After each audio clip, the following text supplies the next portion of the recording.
इफ्तिकार भी अपने घर के पास की जो डंपिंग है उसको भी देख पा रहे हैं और उन्होंने पोस्ट ली है एमएलए की। उनको सोचना चाहिए कि रजौरी में एंट्रेंस से लेके उनके घर का डिस्टेंस 1 किलोमीटर का नहीं है और यहाँ पे 3 डंपिंग जोन बनाए गए हुए हैं। दूधाधारी आश्रम जो रजौरी की आन बान शान है, उसके पास गंदगी फैलाई जा रही है। किस तरह के हमारे ईओ साहब हैं, उनको सिर्फ 2 साल से ये बात समझ नहीं आ रही है कि रजौरी में गंदगी साफ करनी है, गंदगी फैलानी नहीं है। वो यहाँ गंदगी फैलाने आए हैं। क्या उनका होम टाउन जहाँ पे है वहाँ पे अगर ये होते इस तरह गंदगी फैलाते?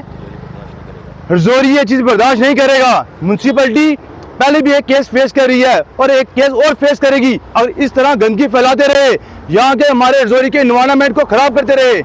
भाई साहब, नवरात्रे चल रहे हैं, दुर्गा पूजा होती हैं, लोग पूजा पाठ करते हैं, लाइटें 3-3, 4-4, 5 घंटे बंद रहती हैं। मोहल्ले में जाके देखो, सुबह मंदिर जाना होता है लोगों ने, घर के बाहर कूड़ा कचरा पड़ा होता है। ईओ साहब को क्या है, एसी में बैठेंगे, चाय काफ़ी पियेंगे, शाम को 4 बजे ड्यूटी आउट करेंगे और घर जाके सो जाएंगे। ईओ साहब समझ जाओ, सुधर जाओ। के माध्यम से ईओ रजौरी को कहना चाहता हूं कि ईओ साहब आप एक काम करो, कुर्सी छोड़ो और घर में बैठ के आराम करो, क्योंकि आपसे ये होने वाला नहीं है। रजौरी आपसे संभलने वाली नहीं है। जो चीज़ आप संभाल रहे हैं वो आपने बहुत संभाल ली है। अब उससे ज़्यादा आप करोगे तो शायद सीबीआई की इंक्वायरी ही आप पे बैठ जाएंगी। इसलिए मैं 2 टुक में बोलूँगा, या तो आप यहाँ पे रजौरी में बैठ के काम करो, रजौरी की आवाम को देखो, रजौरी के जनमानुस को देखो, रजौरी के पानी को देखो, रजौरी की हवा जो ख़राब कर रहे हो, जो ये वाटर पोल्यूशन कर रहे हो, जो न्यू बस स्टैंड की हालत आपने की है, जो बेला कॉलोनी की आपने हालत की है, जो जवाहर नगर की है। हर गली के अंदर जो टाइल्स टूटी हैं, हर स्ट्रीट लाइट, हर एक खंबे में एक स्ट्रीट लाइट नहीं मिल रही। नवरात्रों का त्यौहार रजौरी में ऐसे बनाया जाता था, दीपावली ऐसी होती थी कि रजौरी जगमग किया जाता था। आज रजौरी अंधेरे में छा चुकी है। मुझे नहीं लगता कि रजौरी का कोई बाली वारस रह चुका है। मैं आपके चैनल के माध्यम से ये मैं कहता हूँ, यहाँ रजौरी में तो अब डिस्ट्रिक्ट एडमिनिस्ट्रेशन भी हाथ खड़े कर चुकी है, मुझे लग रहा है। मैं डीसी रजौरी सर आपसे भी यही कहना चाहता हूँ, आप बहुत अच्छे ऑफिसर हैं, आप इनिशिएटिव लें, इनसे कुछ होने वाला नहीं। जय हिंद, जय भारत। अरसे से आपने देखा होगा कि रजौरी जो द लैंड ऑफ किंग्स थी, उसको कन्वर्ट कर दिया है ईओ रजौरी ने द लैंड्स ऑफ गार्बेज। जगह जगह आप देखेंगे गंदगी के ढेर लगे हैं।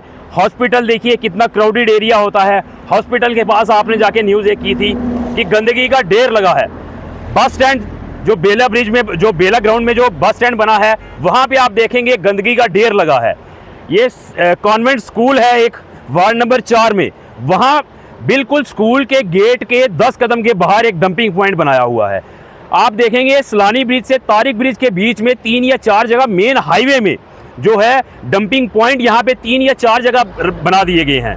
और सबसे मज़े की बात यह है, जितने भी डंपिंग पॉइंट बनाए गए हैं, ये सब डंपिंग पॉइंट वाटर बॉडीज़ के पास बनाए गए हैं और जितना कचरा रजौरी का होता है वो सारा वाटर पोल्यूशन के लिए दरिया में गिरा दिया जाता है। मैं ईओ रजौरी को ये वार्न करता हूँ कि ईओ साहब, अब वो टाइम आ चुका है कि प्यार से आप नहीं सुन रहे। आज वो टाइम आ चुका है कि हमें कोर्ट का जो दरवाज़ा है वो खटखटाना पड़ेगा और बड़ी जल्द वर्ल्ड ह्यूमन राइट काउंसिल की तरफ से हम कोर्ट में जाकर आपके खिलाफ एक केस कर रहे हैं।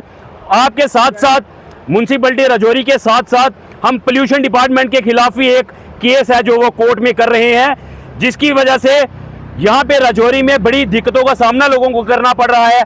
आज नवरात्रों का सीज़न चल रहा है, लेकिन नवरात्रों के सीज़न में भी आप देखेंगे जगह जगह गंदगी पड़ी है, गलियों में लाइटें नहीं है, सफाई का कोई नामो निशान नहीं मिल रहा है।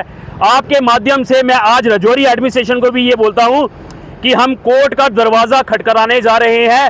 ज़रूरत पड़ेगी तो हम हंगर स्ट्राइक पे भी जाएंगे, और अब जब हम हंगर स्ट्राइक में जाएंगे, अगर उस हंगर स्ट्राइक में किसी भी आदमी को कुछ होता है तो उसकी जिम्मेवारी सिर्फ और सिर्फ एडमिनिस्ट्रेशन रजौरी की होगी।